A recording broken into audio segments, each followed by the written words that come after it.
দিয়ে ডালের বড়া। আজ আমি পেঁয়াজের কলি দিয়ে ডালের বড়া বানাবো।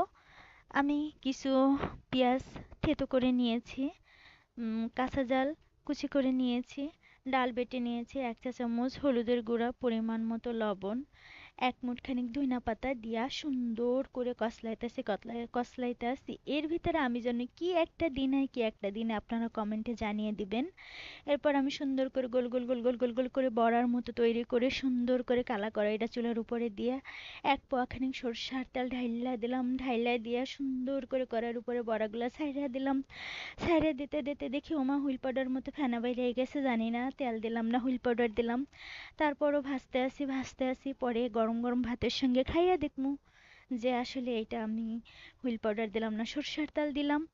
তো সুন্দর করে আমার দেখেন বড়াটা হয়ে গেছে, আমি থালের উপরে পরিবেশন করলাম। এখন গরম ভাতের সঙ্গে আমি চাবাইয়া চাবাইয়া খাইয়া দেখবো কতটাই না মজা হয়েছে।